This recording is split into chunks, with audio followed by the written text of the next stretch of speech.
मेरे प्यारे परिवारजन, महिला आरक्षण के लिए इतने दशकों से कोशिश तो हो रही थी, लेकिन मैं आपसे जानना चाहता हूं, 3-3 दशक से बात हो रही थी, नहीं हो पा रहा था। आज ये संभव हुआ है। मैं जरा आपसे पूछना चाहता हूं, ये संभव कैसे हो पाया? ये कैसे संभव हो पाया? ये कैसे संभव हो पाया?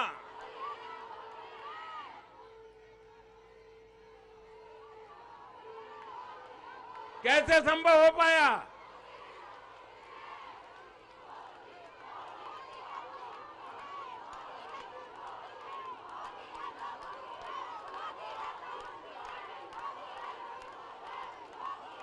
अब मैं आपके जवाब को जरा ठीक करता हूं। ये मोदी ने नहीं, ये आपने किया है, करोड़ों देशवासियों ने किया है। और ये कैसे किया है? उसका एक सबसे बड़ा कारण है, देश की जनता ने, देश के मतदाताओं ने, विशेष करके मेरी माताओं बहनों ने वोट देकर के एक पूर्ण बहुमत वाली मजबूत और स्थिर बनाई सरकार बनाई। और उसी का कारण है, आपने जो सरकार को मजबूती दी, आपने जो सरकार को बहुमत दिया, उसी की ताकत है कि आज ये सरकार फैसले भी ले पा रही है और संसद में जाकर के 30 साल से लटके हुए काम को भी पूरा कर पा रही है। और इसलिए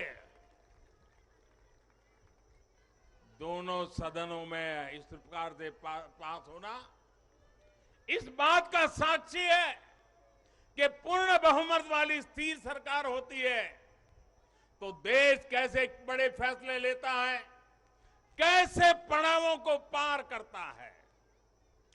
जब देश में पूर्ण बहुमत वाली सरकार आई तो इतना बड़ा काम हो पाया। हमने महिला हित में हर स्तर पर फैसले लिए, किसी के राजनीतिक स्वार्थ को महिला आरक्षण के सामने दीवार नहीं बनने दिया।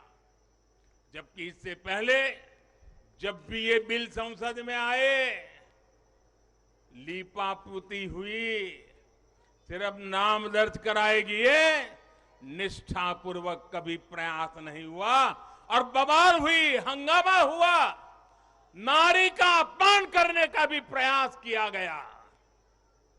मैं तो कल भी, सबने वोट तो दिया, लेकिन कुछ लोगों को इस में तकलीफ थी कि नारी शक्ति वंदना शब्द क्यों लाए हो। क्या इस देश की नारी को वंदन करना चाहिए कि नहीं करना चाहिए? क्या माताओं बहनों को प्रणाम करना चाहिए कि नहीं करना चाहिए? क्या माताओं बहनों का गौरव सम्मान बनाना चाहिए कि नहीं बनाना चाहिए? क्या हम पुरुषों को इतना अहंकार आ जाए, हमारी राजनीतिक विचारधारा को इतना अहंकार आ जाए कि हम नारी शक्ति की वंदना शब्द का प्रयोग करें तो भी किसी के पेट में चूहे दौड़ने लग जाएं? लेकिन अब बहुमत की स्थिर सरकार है तो महिला आरक्षण बिल, नारी शक्ति वंदन अधिनियम एक सच्चाई बन गया है।